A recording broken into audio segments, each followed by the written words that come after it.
everyone, it is Haley, aka Haley's Hobbies, and welcome back to my channel where I talk about my hobbies. Hello, hi. So in today's video, I have a stack of books here, and as you can tell by the title, we are going to be going through all of these books because this is my 2025 TBR. So I picked 12 books this year. Last year I picked 24 because the year was 2024, and a lot of people, are still like matching the, the books with the year number, so 25 books for 2025. However, I only got halfway through my 2024 TBR. I read like 13 books off of it, which I wasn't like beat up over, but I feel like 12 books is a lot more attainable because it means I could read like one a month and get through my TBR. And I feel like that's a really good plan. I have a mix of different books on here. I have a lot of fantasy, of course, a couple classics, some nonfiction, and let's see, I think I have like a new release out, and yeah, I pretty much have all of them here. I have 10 of them. One's a library book, and then 2 others I'll get from the library. And yeah, so I just thought we'd go through them and give y'all a look into what I'm planning on reading this year. I did share it a little bit in my reading journal setup, so if you saw that and wanted to hear more, this is the video for you. So let's just get into it. So the first book that I want to read this year is The Idiot by Fyodor Dostoevsky. Still can't pronounce the name. Dostoevsky. There's a V in there that I am not pronouncing. But I'm actually halfway through this, and you would think by all these highlights, you would think that I'd be loving this. However, I'm not actually enjoying it so far. So I just felt called to this book for whatever reason. I don't know why. I bought it recently for my birthday book haul, and I just thought the cover was kind of cool, and I really liked this blue, and also I really like the spines of these editions. I feel like they're just so simple, but I love the reflectiveness of them. And I haven't read any Russian literature before. This is my first one. I actually have 2 other books by Dostoevsky. I have what do I have? I have The Brothers Karamazov and Demons, and both of those I think are focused more on crime trials, I think. This one is not, which is fine. Yeah, I thought this would be a good place to start because it's the smallest Dostoevsky I have, and I have also some books by Tolstoy, but I kind of wanted to hold off on starting those ones. So I just felt drawn to The Idiot for whatever reason. Yeah, I still don't know what this is about. So this follows Prince Mishkin, who was actually in Switzerland for the past few years getting treated for epilepsy. And so now he has returned to Russia. He doesn't really have any money, but he wants to connect with his relatives. In the very loosest sense of the term, they're relatives so far back that many don't consider them related, but they still kind of do. And everyone just kind of loves him immediately. He is a very good character. He is the unique combination of the Christian ideal of perfection and Dostoevsky's own views, afflictions, and manners. He has a lot of selflessness, and yeah, people just really like him. And immediately he is kind of welcomed into the family and stuff with open arms. Although things have been happening now and there's a lot going on, apparently there's going to be tragedy. And so Dostoevsky supplies a harsh indictment of the Russian ruling class of his day, who have created a world which cannot accommodate the goodness of this idiot. And so there's a lot about the Russian aristocracy in here. So you get Mishkin kind of put side by side by these characters that are not as good as him. And yeah, I really have no clue what else is supposed to happen in this book. Right now, all we've been doing is talking, which is why I have not been enjoying this so much. Really not much has happened. There was even a time skip, and then all of a sudden we're told that some characters are besties, and I was but they did not like each other before, and now I'm supposed to believe this after 3 pages and a 6-month time skip. I don't know, maybe just part 2 is really bad, but I'm getting into part 3 now, and I'm about to start it actually today, so hopefully it's a bit better. And I have been highlighting stuff, so it hasn't been, bad per se. I just have not been obsessed with it. If I hadn't highlighted this, I probably would have DNF'd it at some point. But now I've written in it and I've highlighted it, so I'm just gonna see it through. So the next book I have is The Fury of the Gods by John Gwynne. This is like such a tall book. This is the third and final book in the Bloodsworn trilogy. I love this series so much. It is the first, these are the first books from John Gwynne that I've actually read. Funnily enough, I picked up the first book, Shadow of the Gods, because I thought it was the book about like women turning into dragons. Is it like when women rage or when dragons rage or something? There's a book where women turn into dragons, and I thought that's what that book was, but obviously it's not. And so the entire book, I was just waiting for like the main character Orca to turn into a dragon. This series is really cool. It's kind of like Viking and like Norse mythology inspired, and so you have like clans of like fighters and whatnot, and you have like sort of regular people, and then you also have people who kind of have bits of the gods in them, bits of the power of the gods. And so like people who have like the wolf blood in them from that god can like tend to be like really good fighters, and I'm not explaining that well. They're very fast, very good eyesight and stuff. It's been a while since I read it, so I can't really think of like the right words, but it's kind of, there's like characteristics to each of the magic that like you get. So I hope that makes sense. Like if, I don't know, I don't think there's like an owl kind of god, but I guess if there was, they would have really good eyesight. And so yeah, anyway. But essentially you start off the book with Orca, and she is looking for her son. You also have Varg, who is looking for his sister, and then you have, I think her name is Elvar, yeah, and so she's kind of navigating this new clan that she's joined. Everybody's fighting each other for some reason, and I can't remember why, so I'm debating if I should like reread the series before getting into this third book. But the author does have a cast of characters in here, and he kind of gives you a little like summary of like what happened in the two previous books, so I'll just read that, and if I'm good to go then I'll continue. This is the final conclusion to it, and I've been waiting for this to come out for quite some time. The author had to take a break from writing it, but it has finally come out, and I'm very excited to get into it. Okay, so the next one is kind of like a random book that I kind of wanted to read from my nonfiction section, and that is The Coming Plague by Laurie Garrett.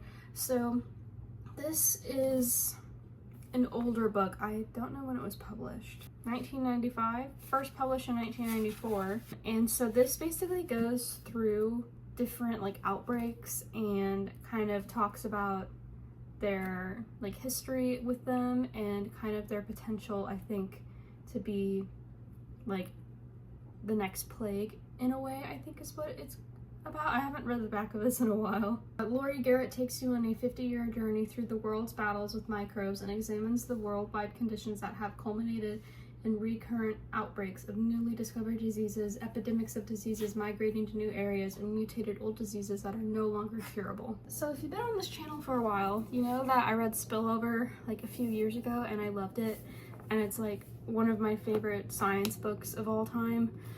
And this is basically like the updated version of The Coming Plague. So yeah, so they're pretty much like discussing the same things. This one is of course published a lot earlier in time, and so I thought it'd be interesting to like go through it and read it in like a 2024 mindset kind of thing. I read this kind of sort of at the end of the pandemic, and this was published in like 2014 I think, and it talked about COVID and like the first like 2003 outbreak with SARS-CoV-1, and it talked about like the potential of it to become a pandemic again. And obviously look how things turned out. So I think it'd be interesting to read through this and see if it has anything about COVID is also, but just any other sort of, maybe bird flu I think would probably be a big one. Some of my favorite nonfiction books are like about infectious diseases. It's always just been an interest of mine, and so even though it's probably like a little outdated, I think it'd be great to learn more about like the history of some of these diseases, see if there's anything new that I might be able to learn. I don't read a whole lot of nonfiction, but usually if I do, I tend to read like microbiology stuff. Speaking of microbiology, I also want to read A Lab of One's Own by Rita Colwell and Sharon Birch McGrain. So this is about one woman's personal journey through sexism and in science. I just found this randomly from the library, and I thought it sounded really good. Rita Colwell is actually a microbiologist, and she discovered how cholera survives between epidemics and was the former head of the National Science Foundation. So if you ever have applied for funding for a PhD, like an NSF grant, that's who she was. So I thought this would be really interesting to read. I very recently read The Exceptions by Kate Zurink, and it was like my top book of 2024.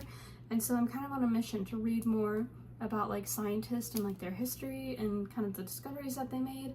And my library just got a bunch of new books actually about a couple different scientists, so I'm gonna be making my way slowly through those. And I thought it'd be really fun to try and find one about a microbiologist, and so this is the one that popped up, and so I'm very curious to read it. And I'm excited because I just really enjoyed hearing about like the history of these women in science and kind of the struggles that they overcame to be successful in their fields. Okay, getting back into classics, I have two more and then we'll get into fantasy. So the first book I have is Ivanhoe by Sir Walter Scott, and I know nothing about this, but this is what it looks like. I picked it up for like my birthday book haul. I kind of just wanted to pick a random book. I had a couple books in mind that I wanted to go for, and then I picked up a couple random ones. And this one is like about medieval London, and you have King Richard the Lion-Hearted coming home from the Crusades, and he has been captured and imprisoned in Austria, but his brother has seized the throne and refuses to pay Richard's ransom for whatever reason. And then you have this dude named Ivanhoe, some disinherited son, and now he wants to help King Richard for whatever reason. Yes, part of what I really liked was this last sentence on the blurb, which says, "With its clanging swords, burning castles, damsels in distress, and kings in disguise, Ivanhoe remains Scott's best-loved novel of historical romance." Why don't we go there? I don't know, I just thought it'd be fun to read, like, a different classic.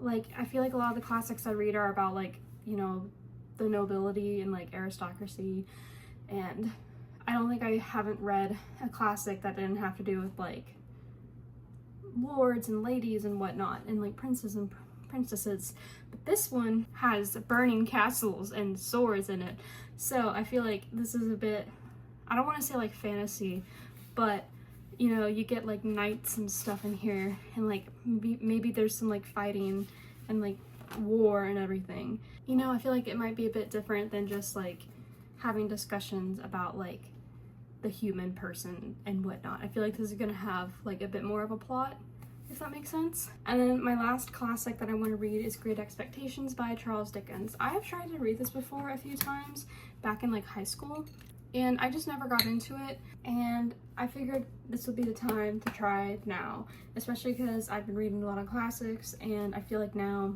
I do it for fun, if that makes sense. I was doing this back in high school, and I was having to read other classics for school, and so it kind of felt like this was like an assignment as well, so I just never got into it. But I think I definitely want to tackle this year. I haven't read anything by Charles Dickens. Yes, I am very excited to get into this. I also just love this cover. It is so nice. I think this is the prettiest cover. And so this follows Pip, who is an orphan, and he is grabbed by an escaped convict, Abel Magwitch, who terrorizes him into stealing food and a file to cut shackles. I do remember that, actually. So then you have Miss Havisham, a wealthy recluse who summons Pip to a bizarre and decaying manor to play with her beautiful ward, Estella. Pip becomes educated, and then apparently there's going to be more with the Abel Magwitch. Narrated by an older, wiser Pip who is tougher on himself than his antagonist, Great Expectations takes a hard look at English society during the Industrial Revolution and the true cost of upward mobility. I think this will be a lot easier to read this time. So now we're getting back into fantasy. I have, let's see, yeah, I have 6 more books to talk about, 4 more here, and then we'll get into the other 2 as well. My dog is staring at me. Hello, Winifred. So, the next book I'd like to read is The Fragile Threads of Power. So this is by V.E. Schwab, and this is kind of the continuation of the Darker Shade of Magic trilogy. I love that trilogy so much. It's kind of like a comfort trilogy for some odd reason. I read it during the pandemic, and so I associate a lot of things that I did during the pandemic with comfort, which is a weird statement, but like, it was a very anxious time. excuse you. And so like whatever I could do to stay calm like has kind of been like associated with that, if that makes sense. So like reading, for whatever reason, I latched onto that series, and it's not even like one of my favorite series of all time. I just associate comfort with it and I want to reread it all the time. Some music I have latched onto, and then like shows and stuff. So for whatever reason, I just have a special place in my heart for A Darker Shade of Magic. This is the continuation of this series, and I really don't know where we're gonna go from here, because the third book I felt like kind of wrapped up pretty nicely, and I think maybe the author wasn't planning to write anymore, but maybe kind of left a couple things untouched so that she might write a bit more, which kind of makes sense for a particular character that is in this book, so I'm curious to see. There is a plot point with a particular character that kind of was left unresolved, I think, in my opinion. Like it was kind of a bit more open-ended. It was kind of like a, you do this for me, I do this for you, so I'm gonna call upon you at some point in time. They needed to go to the bathroom, so hopefully that settles them for a little bit. As I've been saying, I don't know where this is gonna pick up, but apparently we have some new characters.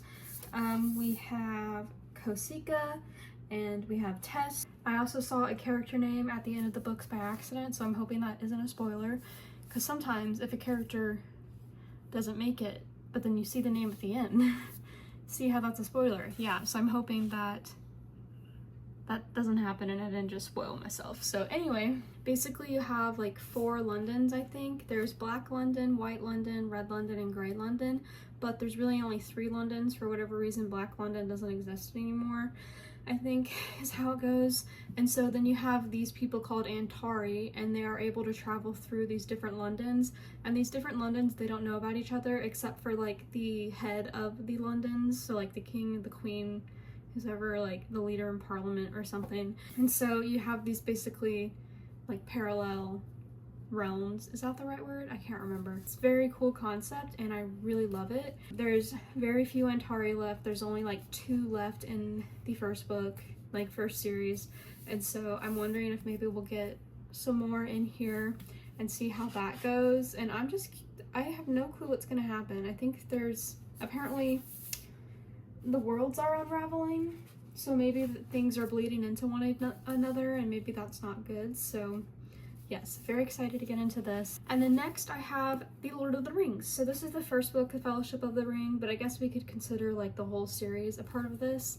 So of course J.R.R. Tolkien wrote this series, and then the movies are of course a lot of people's favorites. I know nothing about them, like absolutely nothing. I've never seen the movies, I've never read the books, I don't hear anything about them, I know nothing. And so I kind of wanted to try and read it. A couple booktubers that I have been watching have been like rereading the books, and so I was like, I should reread the books, and I happened to find the trilogy at Half Price Books. And so this is the ugly movie edition copies of it, but you know, not that big of a deal, although I think this is ugly. I really don't know anything about what this is about. Do I need to read The Hobbit first? Apparently there's a ring of power that would enable evil Sauron to destroy all that was good in Middle-earth. Now it is up to Frodo and his faithful servant Sam, with a small band of companions, to carry the ring to the one place it could be destroyed, Mount Doom, in the very center of Sauron's Dark Kingdom.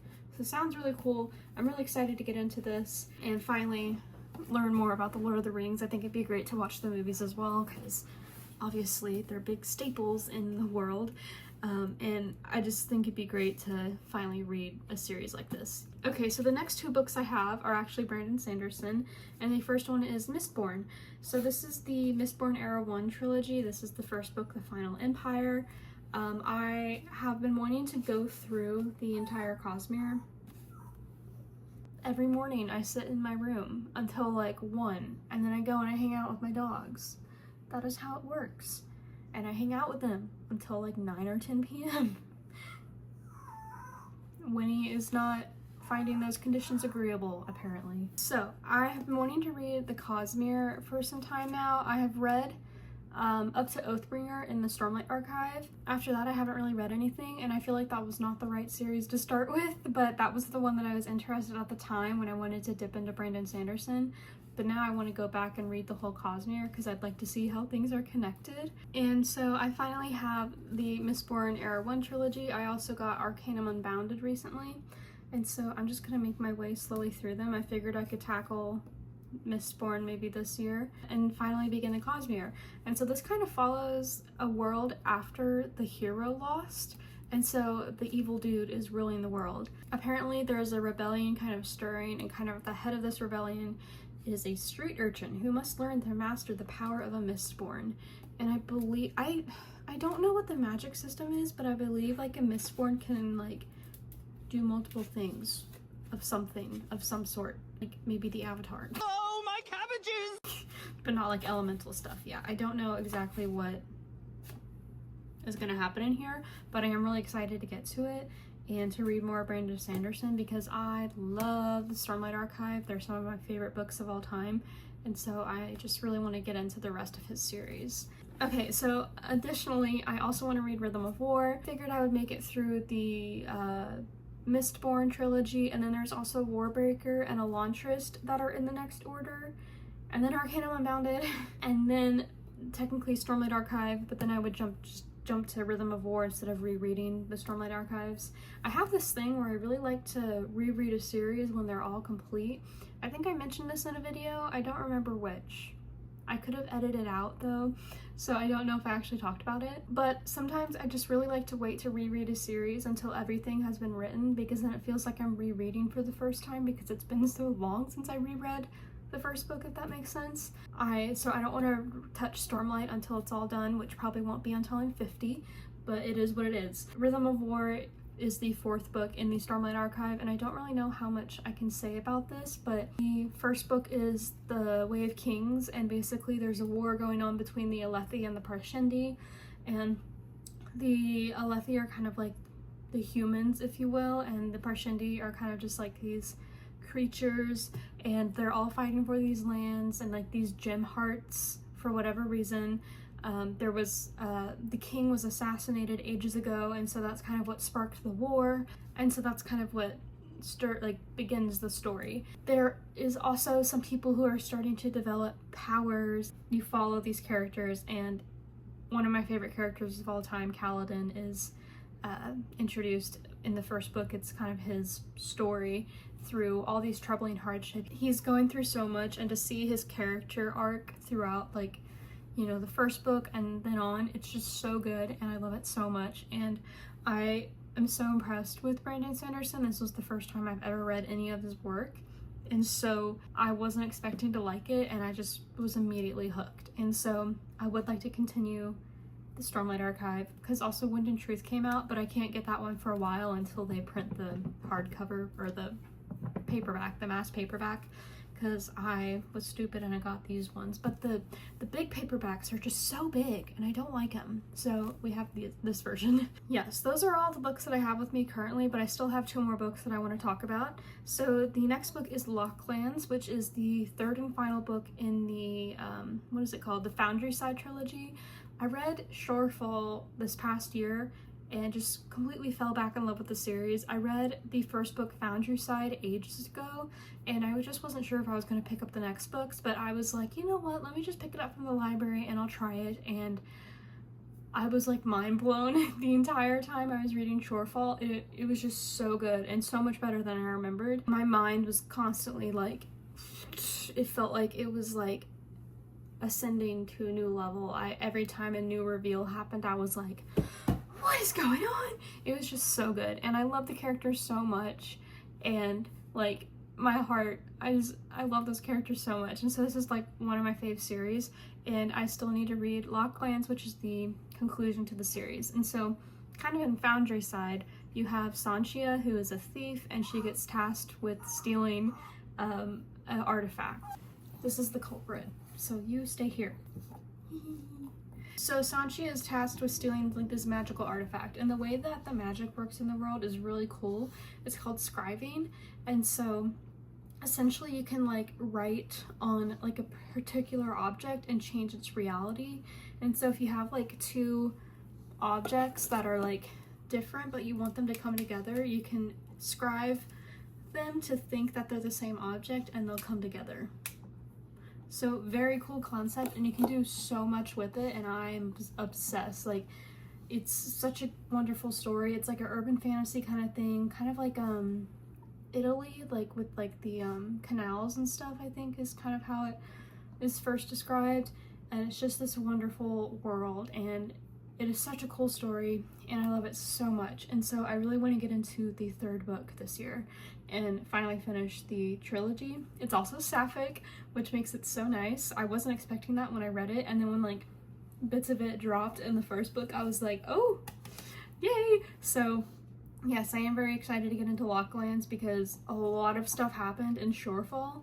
So much stuff, and so I just need to finish it, you know, and then reread it like 50 million times. I just loved it. So yes, finally, the last book that I would like to read this year is a new release, which I don't think it's out yet. I think it'll be out later this month, but it is Onyx Storm by Rebecca Yarros. So I read Fourth Wing for the first time this past year, and then also Iron Flame, and I actually really enjoyed it. I thought I wasn't gonna like it just because it got popular on Book Talk, and I felt like a lot of people really liked it, but also a lot of people didn't. And honestly, I thought it was overhyped. However, it honestly is, I feel like, decently hyped, if that makes sense.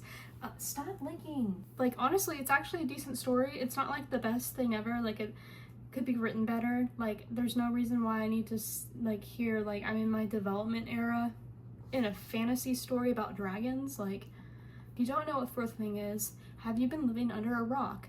No, I'm joking. But essentially you follow Violet, who is in this world that I forgot the name of, but there are different like societies you can go to, kind of like a Divergent kind of thing.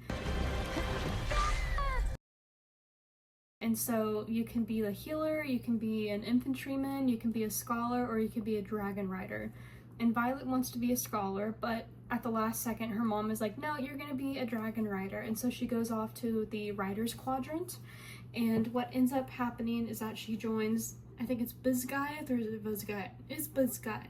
Is it with a B? Bisgayeth? Bisgayeth or college, whatever, where she is trying to survive this college and hopefully potentially bond with the dragon, because that's kind of how the dragon riding works. And I was actually surprised with how brutal the story was. Like, I wasn't expecting, like, I feel like fantasy, some authors always talk about like, or I don't know, how do I explain this? I feel like sometimes authors don't go all the way with like how brutal fantasy can be, like with like character deaths and stuff, and like just like shocking things and whatnot. Like, I feel like they always say that this is like the toughest like place ever, and like no one makes it through, and blah blah blah blah blah, and then everyone survives, you know, maybe like one character dies that's like a side character that no one cares about. In this book, characters were getting killed left and right in like the most shocking ways. Like, it truly was like brutal, and I feel like it truly like actually followed through with like this college being like such like a dangerous place. Yeah, I actually just really enjoyed it. It's a lot of fun. There's some romance in it, which I mean, I liked it better in the second book. The romance, I mean, the two characters were just bickering back and forth the entire book, but I felt like because we had some established history, I liked it a bit better. I don't really like insta attraction, insta love kind of stuff. I don't mind insta lust as much as long as it's not like overdone, and I think this was overdone a little bit. I don't know, I feel like that's just kind of what I have to deal with when it comes to like fantasy or romantasy at this point, so I deal with it. The second book left off on a cliffhanger, so I would like to read the third book. I put in a request at the library for when the book comes in, so that way I can read it. I'm just waiting for like all of the books to come out before I buy the series. I figured I could just wait, and then that way the covers don't change, because that's always like my biggest fear with like a series, which I realize it's not the end of the world, but it's nice to have them all matching, you know?